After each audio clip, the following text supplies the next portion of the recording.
I'm opening. We have an eye, sort of a nostril, 2 teeth. One of the teeth has a small cavity. Close call, folks, but I think we got here just in time. Presented by Maria Menounos and Kevin Undergaro. This is Anatomy of a Movie.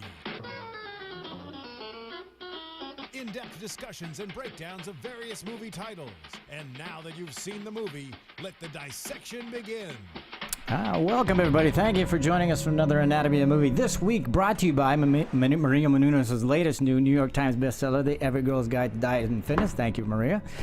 This week, we'll be dissecting Edge of Tomorrow, the latest summer blockbuster starring Tom Cruise and Emily Blunt, directed by Doug Liman, and scored by our very special guest, Christophe Beck. Hello. Thank you for joining us in the studio. Appreciate you being here. Truly my pleasure. Thanks. So we're going to talk about the movie. We'll break down a few of the bits of it. Then we'll talk to Christophe about his career and a bunch of other things that which we can try to glean out from him or to get out of him as best we can. But in the meantime, I want to introduce the panel. To my left here is Marissa Serafini. Hello, everyone. We also have Sara Stretton. Hi, guys. And in the booth is Phil. Will you be joining us? Not today. Okay. Just from the booth. Phil's just doing that. So first thing I want to know is overall impressions. And I'd like to start with Christophe, or Chris, as he's known by all the friends back in Canada. When you first saw it I assume you saw it with Temp Track or no? I did see it with Temp Track, okay. But they hadn't spent a lot of time on the temp, and it was mixed so low that I thought it was buried. It was buried. For example, all those battle sequences, the 4 or 5 first repetitions of that scene on the beach. The music was mixed so low I couldn't even hear it. So I thought, that's an interesting choice to just play it completely like cinema verite. But it was just because they weren't really comfortable with the temp, and it was just kind of there doing its job in minimalist fashion. So in that form that you saw, what was your initial response to it? I mean, how did you come to it how did you receive it? I loved it. I mean, it's. I was talking to Sarah earlier before the show. I often don't get to see the movie before I take a job. Now, this movie being the type of movie that it was, the thought never entered into my mind that I wouldn't do it. But it was still an enormous relief to see the movie for the first time and to see just in what good shape it was. Oh, that's great. And it's pretty different from the movie that we see in theaters today. But the core of it and the story of it and the Tom Cruise amazing performance of it was all there to see. And I was just really, really pumped up. Do you mind telling us what that running time roughly was? That first version? I don't even know. I don't even know. I think it might have even been shorter than what we see now. So yeah, I know there was a late minutes running time now. Is that right? 113. It might have been a little shorter. I know they played around a lot with a few different sequences, long, complete sequences in the movie, out of the movie, and they ended up putting a whole like 8-9 minute sequence back in pretty late in post production. So I wonder if it was shorter or longer when I saw it. And you liked it, loved it, and initially, right away, we're going, I want to score this. Totally. Yeah. Okay. He's like, I'm on board. Right. I'm happy. Yeah. We're good. I mean, it's a big step for me personally. I've done a lot of movies, most of them comedies, and Hangover being a huge one. Correct. And many others like it. And for me, this is the first opportunity to do a big summer tentpole that wasn't a comedy, that was in a genre that I happen to love. I love sci-fi. I love especially this movie, which is kind of a hard sci-fi time travel movie with aliens. Taboo. Totally. And you got to give props to Tom Cruise for keeping the torch alive, the sci-fi torch alive to some extent. It was incredibly exciting. I didn't know you were a sci-fi fan. That's great. All right, let's get to your impressions, Sarah. All right, overall impressions. I have to say that I'm joining on, I feel like, the constant review of this movie, which was everyone is so pleasantly surprised. Right. And I really, really enjoyed it. I love sci-fi. And some of the movies we've seen lately haven't really been living up to what I had expected from them. Transcendence. Okay. Sorry.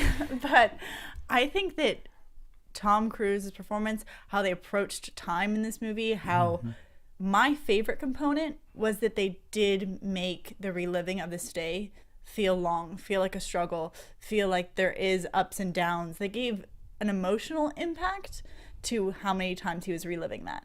And to me, that really sunk in, and how much emotional crossover there was, where I felt like his relationship with Emily Blunt had all these other moments that we didn't get to see, I really enjoyed. And I thought the timing, the pacing, everything was put together really well. And it's a movie I look forward to seeing again. So well, you said The Longest Day was interesting because it was released in America on June 6th, which obviously is the anniversary D-Day, and I thought they wanted to make it feel like the longest day for real. All right, so Marissa, what did you think? Yeah, and you just mentioned D-Day. It felt like a storming of Normandy when they landed on the beach. But I really, choice. Yeah, I really did like this film. I myself am a sci-fi fan too, but I'm a big fan of non-linear stories because I feel they always make the audience think in ways, and that really, if done well, it'll keep audience still engrossed in the story, still trying to figure it out, all the characters, everything that's going on. And I thought it was really brilliant how they edited and just kept the story going, even though time was resetting, but every time you see it progress a little bit forward, and I thought that was so well done. And the only time we can really see time move and used effectively is in film, is in photographs. We can see things, how they change over time, and I felt this movie really played with that. And even going back, yes, like Sarah, you mentioned the emotional struggles that we can see humor in it as well, like how many times he's getting frustrated and because he's doing it over and over again, but it was just so well done, and I love non-linear, and it was great. I agree. I love non-linear films that jump in time and space. They're always fun, and I thought this was great at that. And you didn't even... A lot of times, Tom's behind the curve because he doesn't know where he is, and then sometimes he's way ahead of us because we don't know he's taken 100. I've done this. I've killed you 100 times, and we go, "Oh, it's been that many." We don't even, as an audience, we don't know that. So and how they play with when they do expand the scene from the beach to whether it's the farmhouse. How they don't always take you back to his first experience in it. Like, for instance, when we do get to the helicopter scene, they could have played that off as, it's their first time there each time. It's their first time at this location. It's the first time. But sometimes they bring you in introducing like, we've missed that they've been here so many times. And that's one of the things. I'm sorry, did you have No, we're right ahead. The other thing I wanted to, because how do you do that as a composer? I mean, first of all, you've got well over 100 films to your credit. So how do you keep repeating yourself, especially in this movie? How do you, what's the technique? Well, I'll just talk about this movie. Okay. We talked a lot about how to approach the repetition. Yeah. And I do that in a number of ways. One of the ways is at certain key moments, not all the time, but at certain key moments, we play the same or almost the same music for the same scenario. That coming you're back to unfold. the same point. Okay. Sometimes it's a little bit of a change of color, or sometimes it's a change of key to make it feel like we're going a little bit forward. But you really feel in a few key spots the repetition of the music, which reinforces the repetition of what you're seeing, mostly in the comedic moments. Yeah, I'm doing that, but also in one of the main themes of the movie, I wrote a tune that was 8 notes long or 10 notes long, and I presented in the piece. Okay, here's the first note, and then I start over. Okay, here's note number 1, note number 2. And then I do 3 notes, and then we sort of build on the theme that way, which is a little bit of a intellectual conceit. I'm not sure anyone, your average person seeing the movie, I don't know if they're going to go, interesting mirroring of the structure of the film and the structure of the tune. But that was the idea. So did you have to map it out as you're...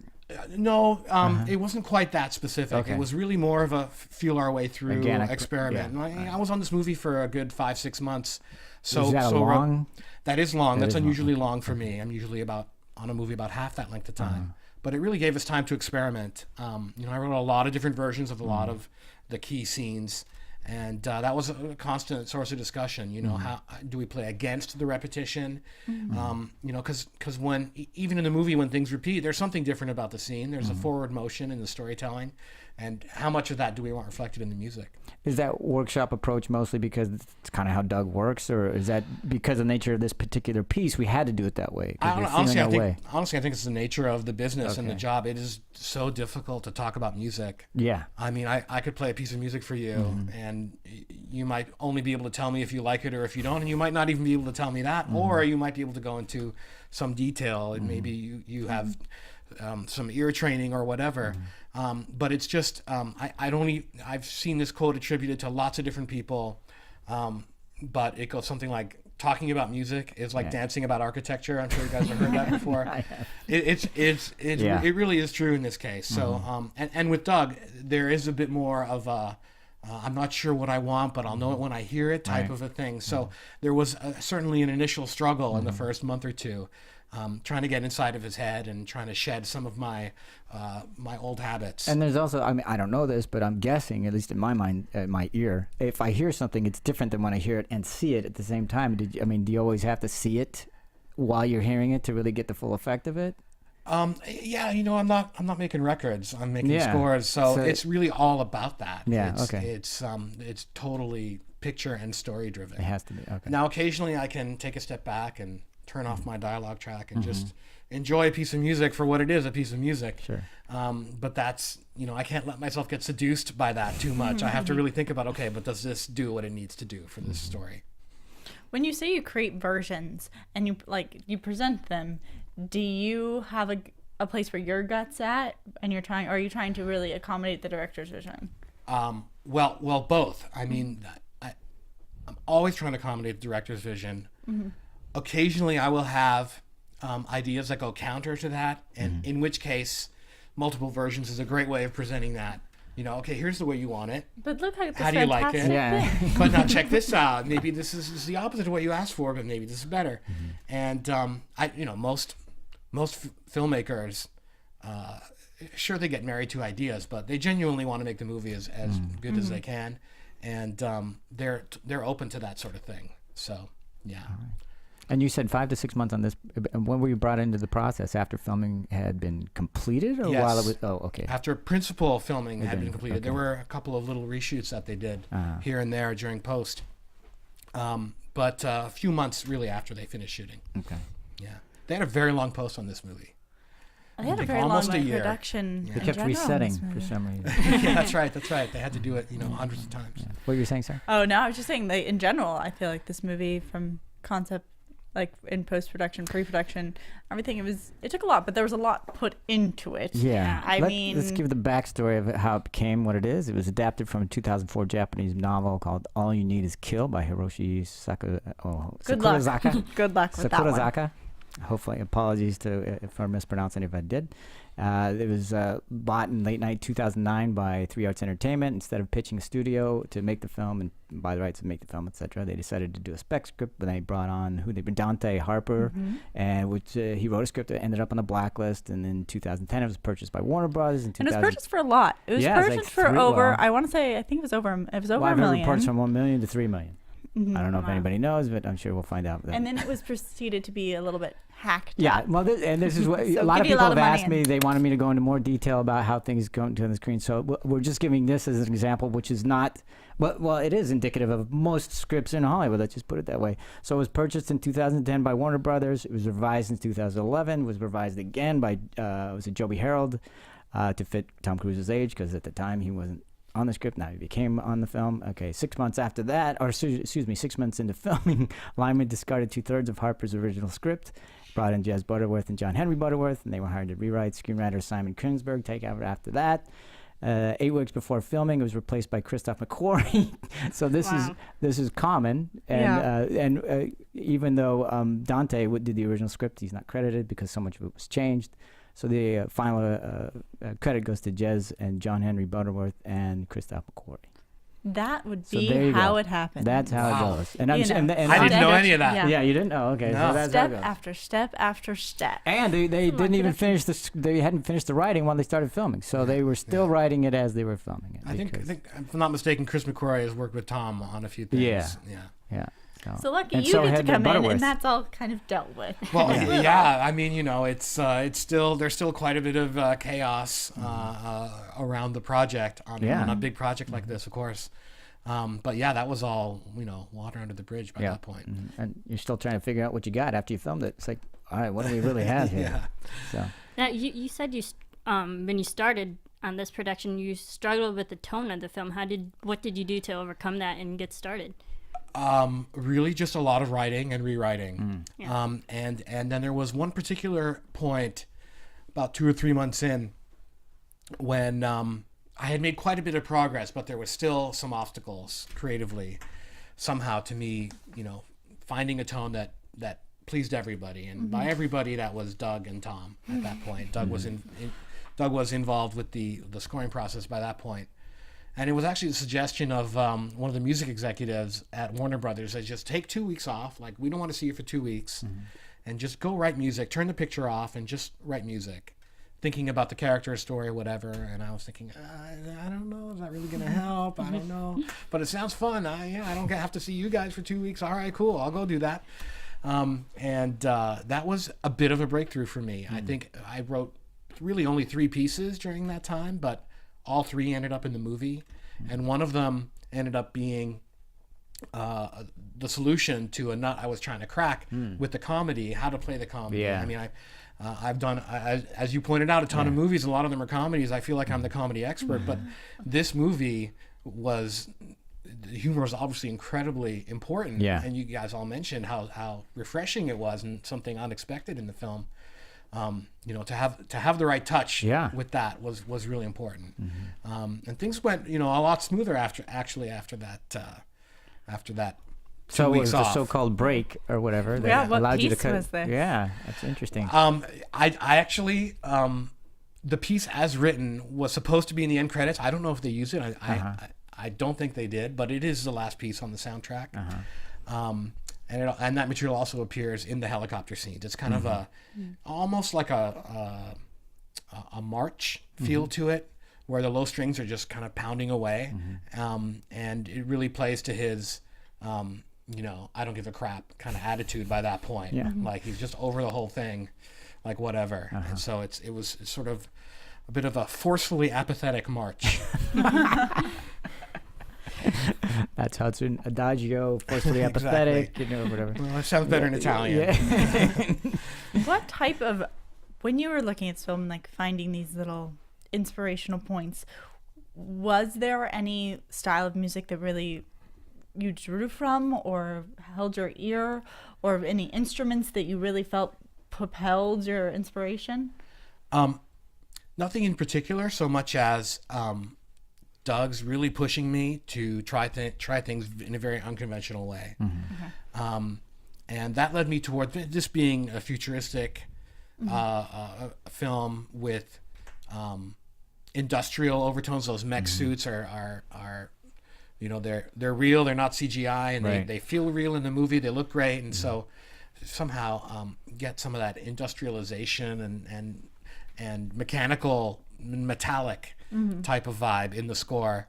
And the way we did that was through electronics and synthesizers, and spending quite a bit of time making custom designed sounds that we can then sprinkle a little bit of orchestra around. But that was the underpinning? That was the underpinning. Okay. I would say the underpinning is synth based. Right. Yeah.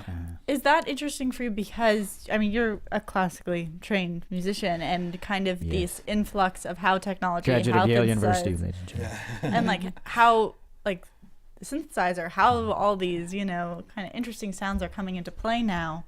Is that a new challenge you had to, like, learn and become adapted to? Because I was into that. Probably before I studied classical. I mean, I remember convincing my music teacher to let me take home the one synthesizer they had, and then just make homemade recordings with it, as a 13-year-old. So you were lucky, you were ahead of the curve on this one. I've always been into electronic music and the production side of things. I mean, I would work a paper route as a kid, and then my dad very kindly offered to match me dollar for dollar so I could go rent like a 4-track recorder and make horrible 80s love ballads, But I was really always into the production. I loved recording my own stuff. And of course, as you pointed out, in the contemporary style of film scoring incorporates a lot of production techniques and electronics. It's not just put some nice microphones up in front of an orchestra and go. Yeah. It's very involved. And I think that because I was so interested in it so early, that's an advantage. Yeah. And now it's like people want everything.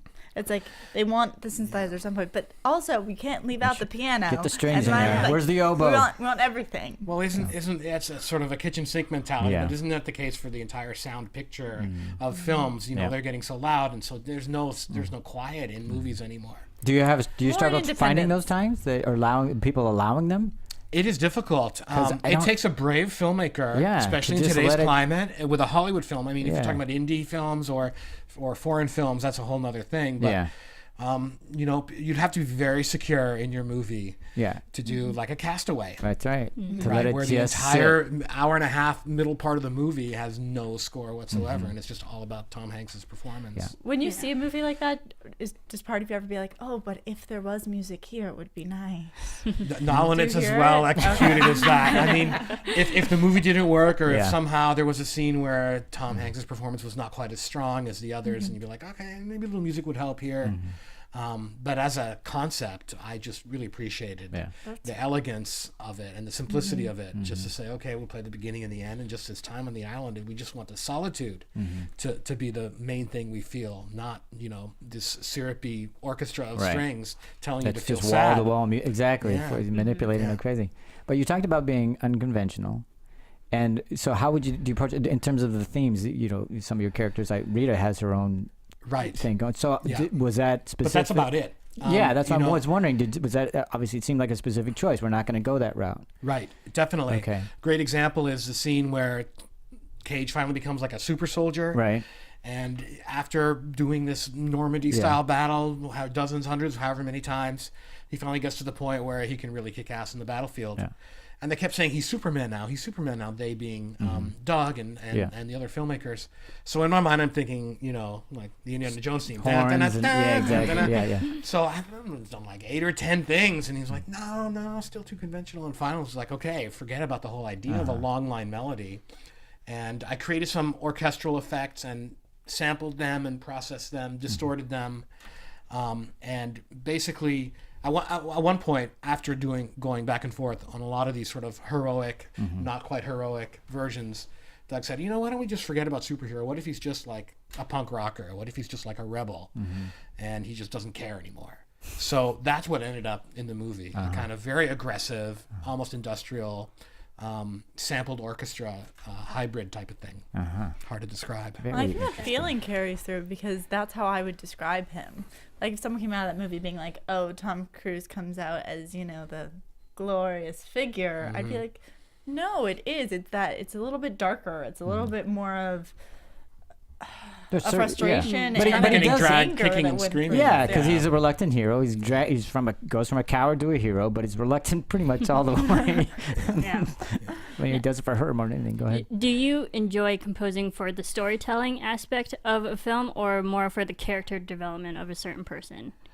I think they're one and the same. They're one and the same. I think film scoring is storytelling through music, and sometimes you have to think about it on the macro level, and you think about the overarching story, and other times you take it scene by scene, and that's when you can really get more specific with what a character might be thinking at a particular moment.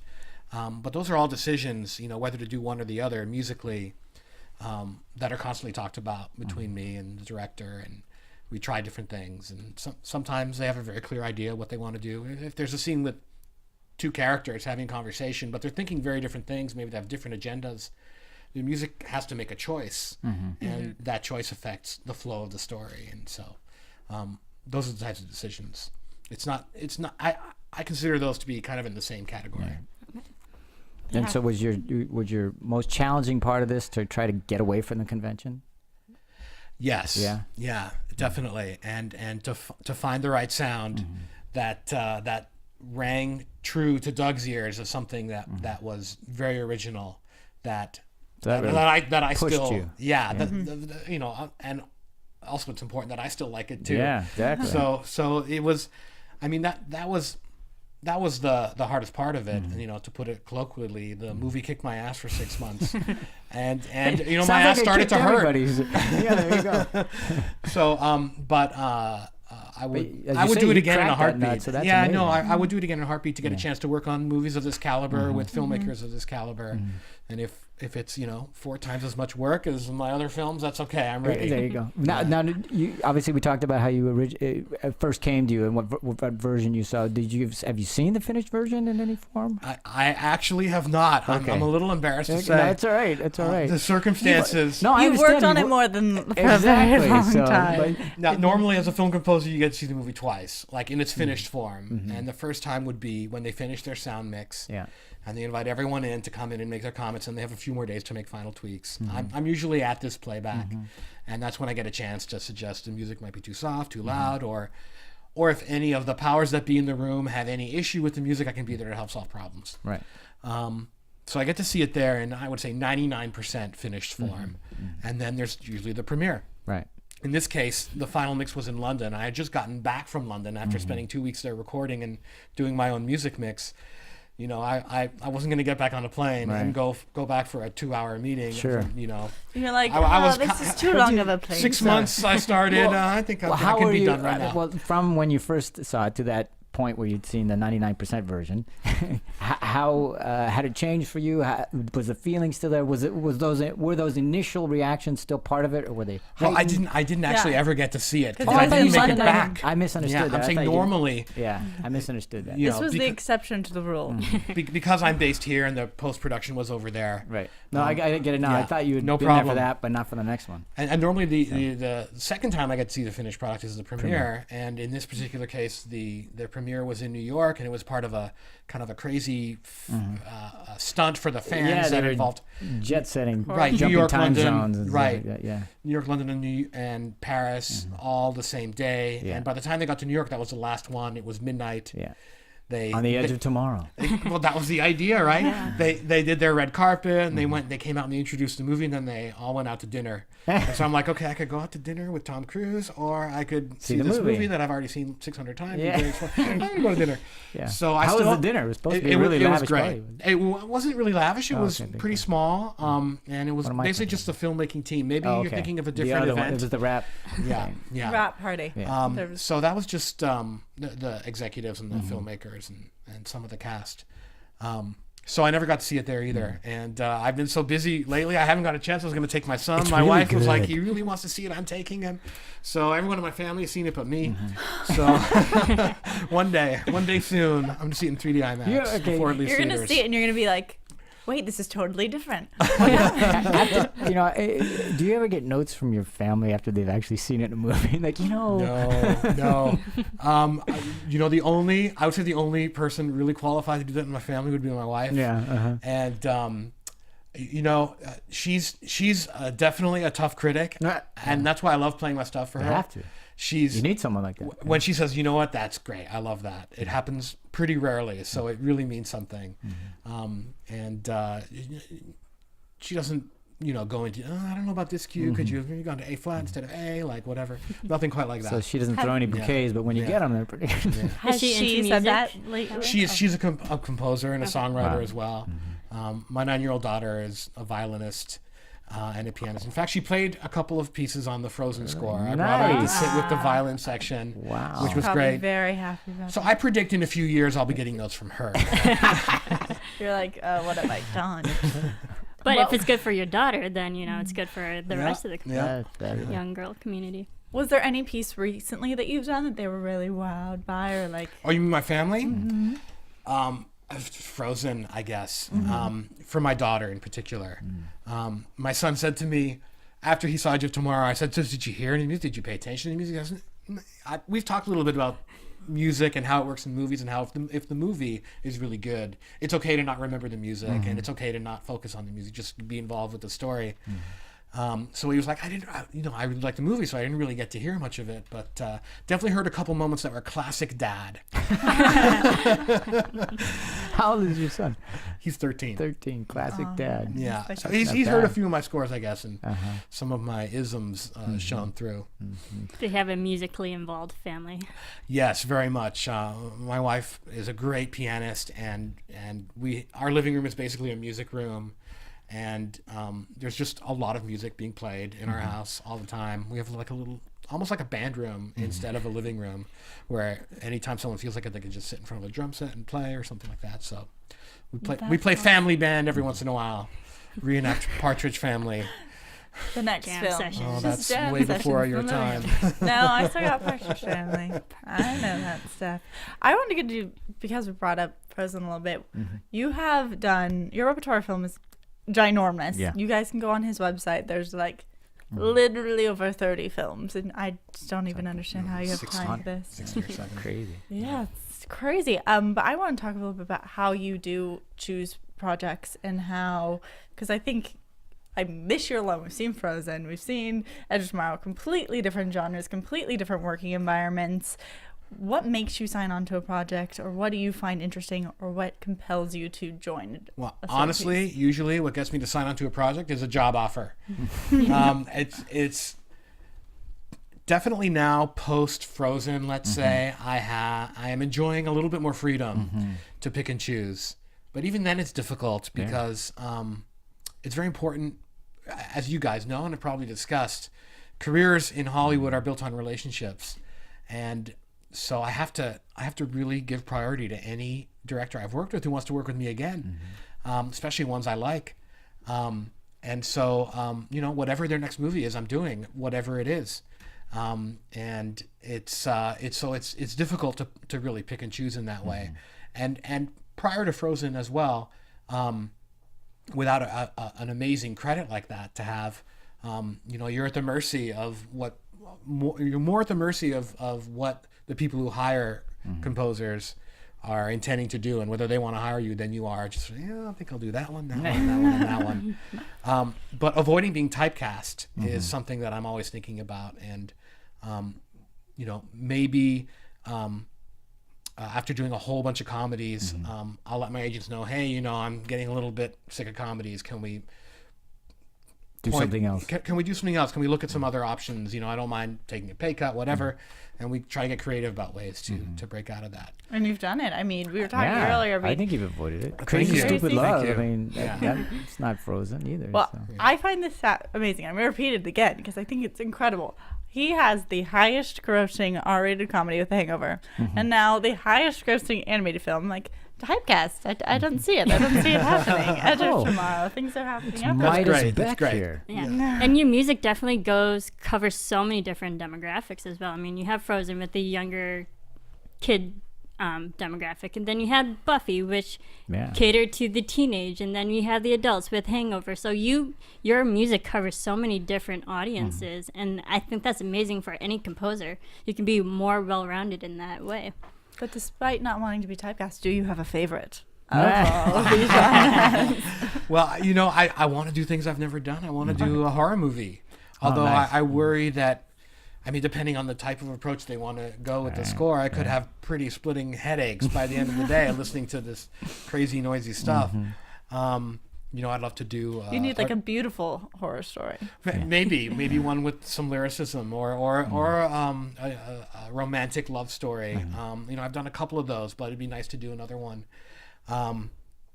But I will say this: I've done a lot of comedies, and there have been times in my career when I was really sick of doing comedies, but they have mercifully low amounts of score in them, just in terms of a pure labor standpoint.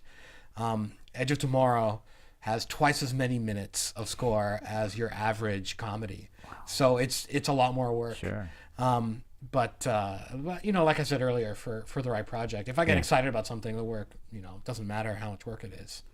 I wanted to ask you about USC and Jerry Goldsmith, and I love his work, and he's been around. I mean, talk about a career, but geez, well, what was that experience like? What was it like working with Mike Post, and getting set up to do Vampire and all those things? Sure. Well, Jerry was only taught for 1 year, and that was the year that I was at USC, and he taught my class. One of my classmates, Marco Beltrami, is very successful as well, and he was in that class, and there's 3 or 4 other really successful TV video game composers that come out of that class. Jerry was amazing, mainly because of his sense of how to make a lot out of a little.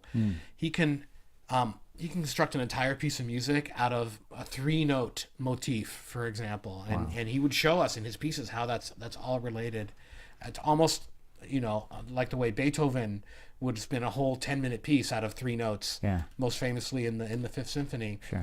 So it really gives his music a cohesiveness and a sense of a journey from beginning to end, because it's all related. And I take that very seriously when I do my stuff too. I'm always thinking about that, you know. All right, it's time for a new idea here. Now, before I actually dive in and start, oh, this is cool, this isn't cool, I'm like, okay, is there something else from something I've already written that I can rework in some way, just to give that could inform this piece now to keep it some sort of continuity. Just to give it some connective tissue. Yeah. And Mike was amazing too. I worked with Mike as an intern after my year at SC, and a very different approach to scoring to Jerry. Mike was the most efficient composer I've ever seen. First of all, master of the catchy tune. I mean, some of the themes he's written are so iconic now, and they're a pleasure to listen to, even if they're 20 years old. If you don't know. I mean, among dozens of others. Exactly. But I remember the first day of my internship, I sat down to watch him do this. He was scoring an episode of LA Law, and he, at the time, he was just writing pencil on paper, just sketching out ideas and then handing it off to someone who would go to the computer and make it all sound nice. But he would be finished scoring the show in less time than it would take you to sit down and watch it from beginning to end without stopping. What? Wow. Yeah. He would have maybe, let's say, What's six. What's a savant like? It's like, it is. Talent. 5 or 6 pieces of music, let's say, in the whole show. It's not that much music, and each one's maybe 30 seconds, something like that. So he would just fast forward the next spot, watch it once, and just get an idea in his head, 30 seconds, a minute, and then writing it down. Okay, great, next. Fast forward the next bit, go. I was like, wow, that's amazing. That's just amazing to see someone who's so dialed in to their job to be able to do that. This is like fascinating. Yeah. I like get a song stuck in my head for like 3 days, and I'm not able to like break out of that. I feel like if I wrote music, I'd be like, so the whole movie sounds like one thing. Mike was also great in the room, like when he was presenting music to his clients. He really knew how to put on a show. He knew how to put on a show. He was. I remember. I still don't have the balls to do this with my clients, but he would make them listen to the important piece of music anyway, themes, and big cues from movies. Listen 3 times, right? Okay, you can listen to it once at full volume. All right, now I'm going to turn it down. You can listen to it soft. And I'm going to turn it up again, even louder. You're going to listen to it again. Okay, now do you like it? Sort of that thing. And that's kind of brilliant, because a lot of times familiarity is what, gets you used to something. Makes the hook. Yeah. Sets it. Wow, that's fascinating. Shows he had talent and passion for it as well. And I feel like you really have to have that in order to have a successful career. Yeah, totally. It's just too much craziness, to not love it. That's well, awesome. I know we have limited amount of time, but I got to ask about the Woof and Puffs. What was that? When I saw that, I went, well, sure, it makes sense. I should have went to Yale. Why not? But it's that's an the old guy that you scored Edge of Tomorrow was the director of the Woof and Puffs. Yeah. By the way, I also scored Pitch Perfect. There you go. So there is some connection. Yeah, I forgot about that part. Yeah. No, they're of course. By the way, did they come to you specifically because? No, they had no idea. But when I told them, they're like, "Whoa!" That's great. Yeah. No, of course, it's a long-standing tradition. In fact, I was recently there, 4 or 5 years ago for the 100th anniversary. And there were like 800 of us still alive who all got together and sang. I mean, it was ridiculous and amazing. But that's, of course, for those in your audience who don't know, that's a sort of, the Whiff and Poofs are a very traditional, some would say stodgy, a cappella group out of Yale, of seniors only. And it's kind of, Yale is a big school for a cappella, and there's 13, 14 groups, and then they're all feeder groups into the kind of all-star group, which is the Whiff and Poofs. Yeah. Which is only seniors. Yeah. And I'll tell you right now, I was not selected to be in that group for my singing ability. Ironically enough, being the fact that it is a singing group. But basically I was the only one, who could conduct. Who could arrange and conduct and stuff. Yeah. You're like, haha. Well, you carried that standard of that tradition very well. So congratulations on that. What's next for you? What are you working on now? I'm working on another time travel movie. Are you really? Hot Tub Time Machine 2. All right. Maybe not the one you were expecting. They're going in the future this time, right? They do go. Am I allowed to say that? You just did. So yeah, they go into the future this time. You can blame that spoiler alert on Marissa. My bad. She let it go. So it's it's different musically. I mean, the music is all First of all, the movie's ridiculous and silly and hilarious. But it's nice to be able to do a bit of a, they went to the 80s. There were some 80s influences in the score. Now they go to the future. So I can just sort of pretend what music from the future might sound like. So there's a lot of bleeps and bloops and sparkly synthesizers. So you've already kind of got a hook into that, or have you already done that? I'm recording next week. I'm just about done. Yeah. Nice. Yeah. How long in this one? This was only like 6 weeks. This is nice. Yeah. Pretty short and sweet. Only about half the amount of music as in Edge of Tomorrow. There's a lot of songs in these movies, and every time there's a song, that means that's one piece of music I don't have to write. So, yeah. Do you have more animated features coming up? I do. I can't really say what it is yet, but there's a nice, really big one coming up for me at the end of 2015. It's still very early. Nice.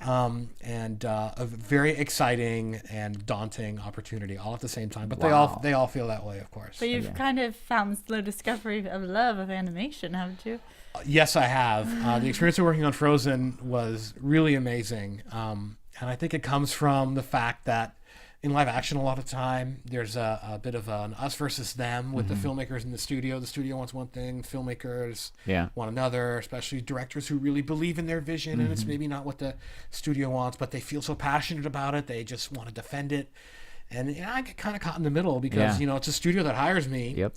And my contract is with the studio, but it's the director who you're working with. So it's very difficult sometimes. Wow. But at Disney Animation, that company's run by a filmmaker, and all the people who direct films, they come out of that organization. They start out as animators, not all, but most. They start out as animators. So they all come from a similar background. There's a kinship there, and there's a real feeling of a team working together to make something great instead of a battle. Right. And that is obviously a great environment for someone like me to be able to do great work.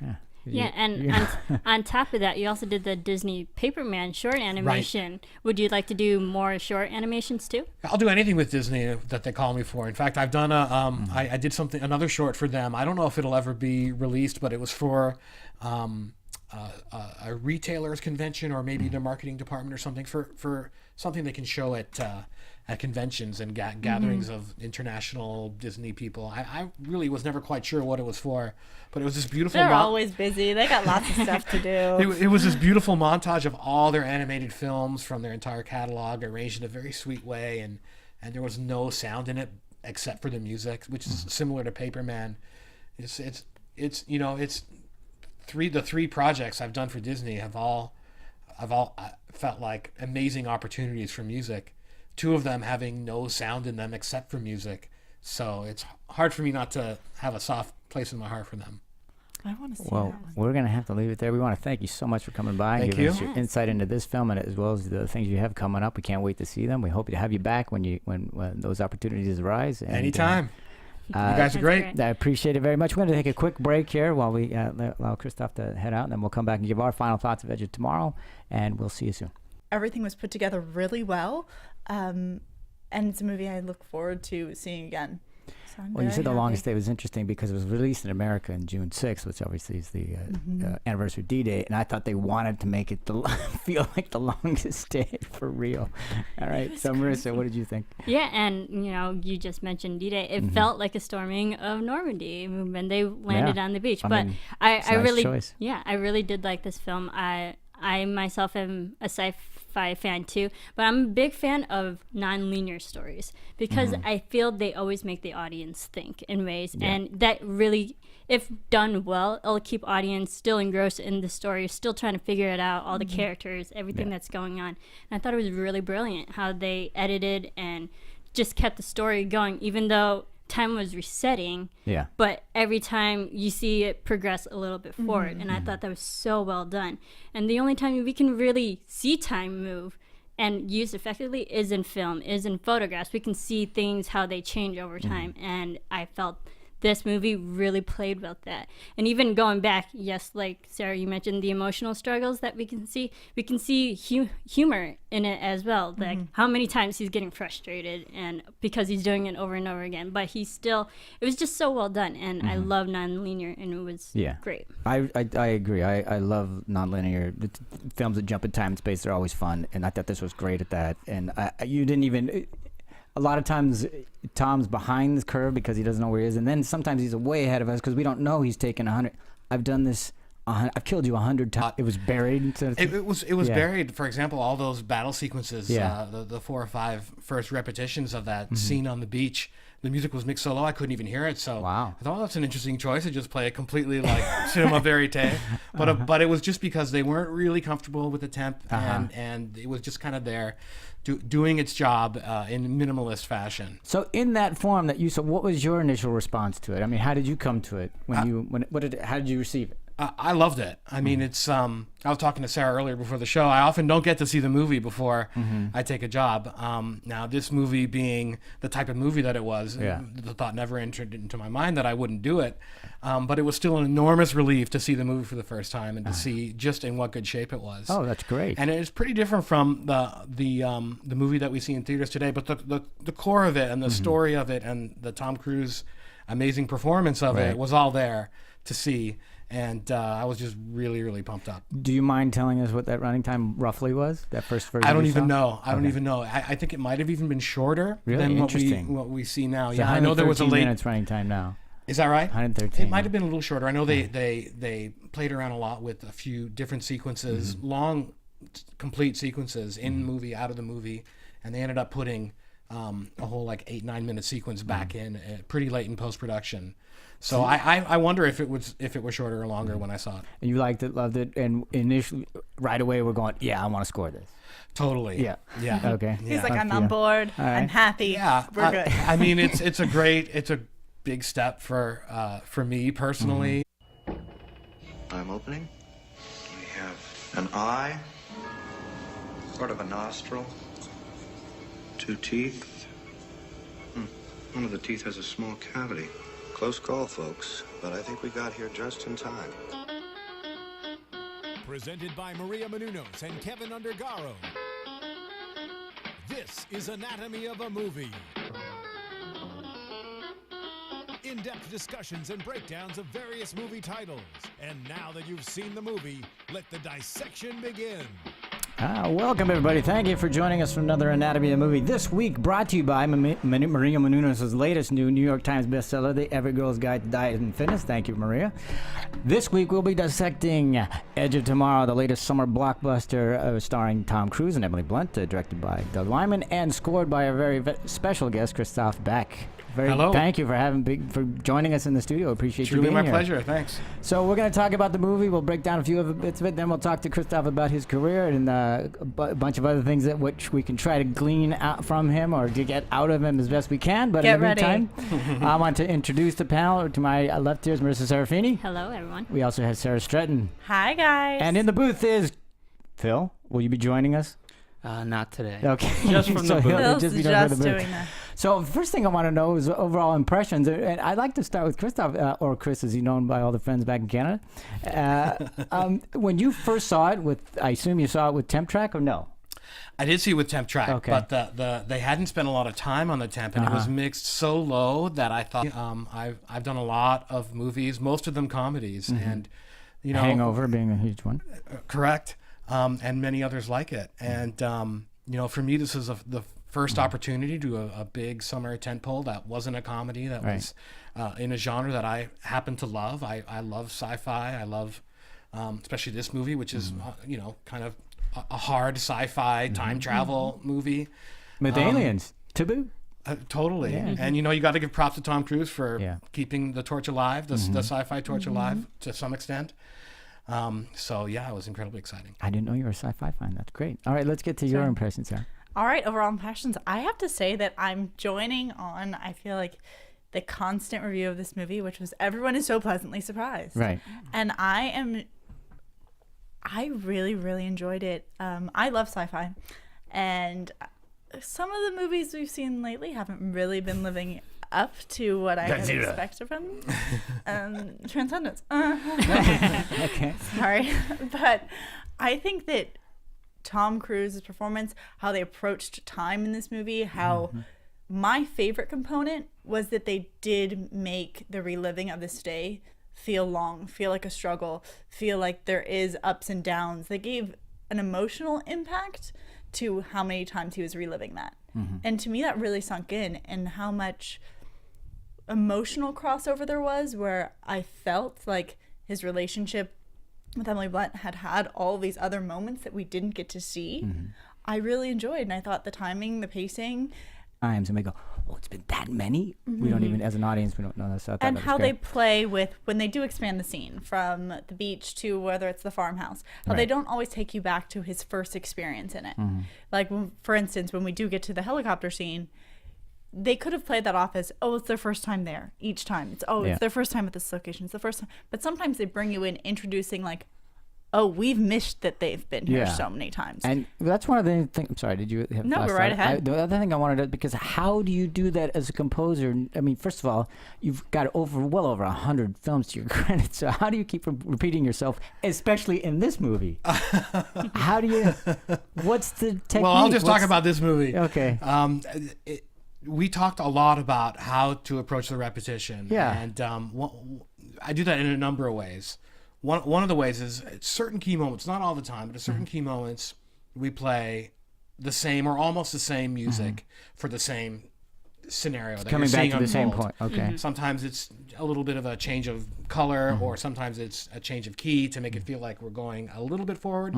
But you really feel, in a few key spots, the repetition of the music, which reinforces the repetition of what you're seeing. Mostly in the comedic moments, I'm doing that.